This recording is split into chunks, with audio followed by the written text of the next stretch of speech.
19 एप्रिलच्या अगोदर करायचं षडयंत्र या ठिकाणच्या काही लोकांनी सुरुवात केलं. मी आपल्या माध्यमातून सांगू इच्छितो, खैरे साहेबांना मी बोललो, तुम्ही कालच्या बैठकीत बोलले नाही.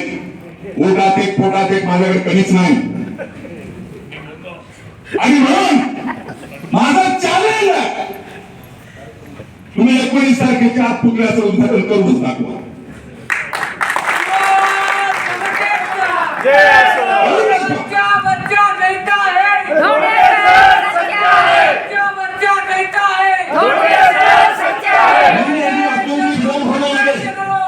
मी आणि अतुलजी विधानभवनामध्ये पुतळा यायच्या एक दिवस अगोदर कालच्या 25 तारखेला अधिवेशनाच्या शेवटच्या दिवशी आम्ही दोघं जण कॅबिनमध्ये जेवण करताना आमची चर्चा झाली. मी तुम्हाला सांगितलं आणि चर्चा होऊन त्यांना सांगितलं की खूप चांगलं झालं. समीर सारख्या तरुण महापौराच्या उपस्थितीमध्ये पुतळ्याचं अनावरण होणार आहे.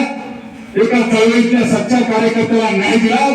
त्यामुळं या पुतळ्याचं उद्घाटन करताना माननीय मुख्यमंत्री, उपमुख्यमंत्री किंवा वरिष्ठ नेते जे आहेत त्यांना आणून अख्खा मराठवाडा जमा करू, मराठवाड्याची राजधानी मराठवाडा जमा करू.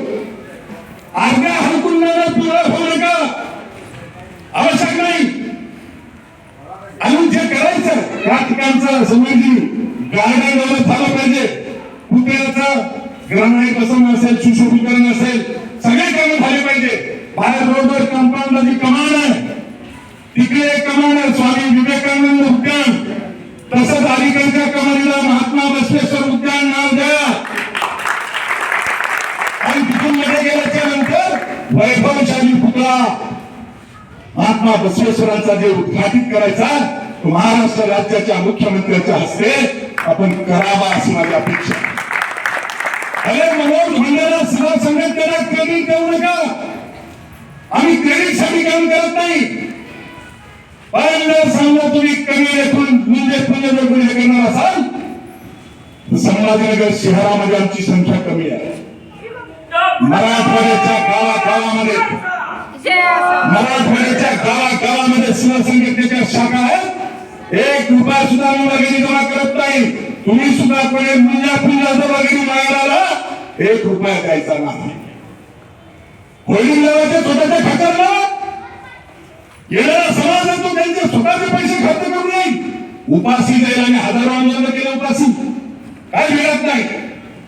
आणि हे थांबले अनावरणाच्या नावाखाली, जयंतीच्या नावाखाली समाजाकडून पैसे, अधिकाऱ्याकडून पैसे उकळायचे आणि वर्षाला फक्त पोट भरायचा धंदा चालू आहे. त्या मूर्ख लोकांना मला सांगायचंय, आमच्या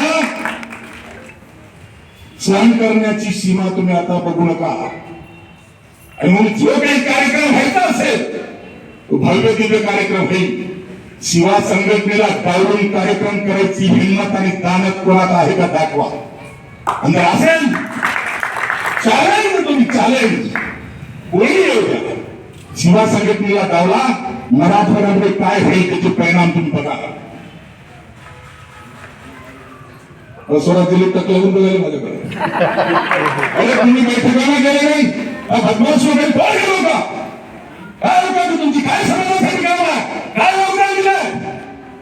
जयंतीला पट्ट्या जमा करून एक मिरवणूक काढण्याचं आणि चमचेगिरी आणि चमकोगिरी करण्याचं काय केलं तुम्ही सांगा. आणि बदमाश लोक आम्ही इथले मूळचे आरोप आले. तर बेटा हो, इथं 80% संभाजीनगर बाहेरून आले. तुम्ही भेदभाव करता.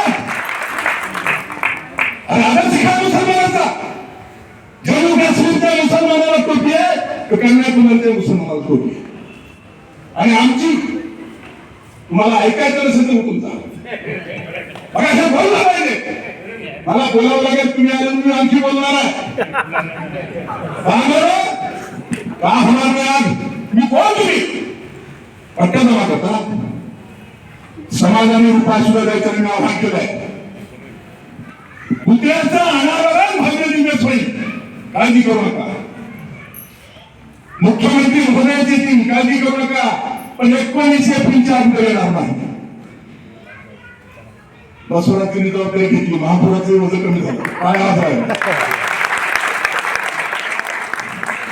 बसवराजजी, मी जेव्हा अतुलजीला 25 तारखेला बोललो त्याच दिवशी मुख्यमंत्र्यांना सुद्धा बोललो. एवढं ठासून बरोबर मी काही नाही.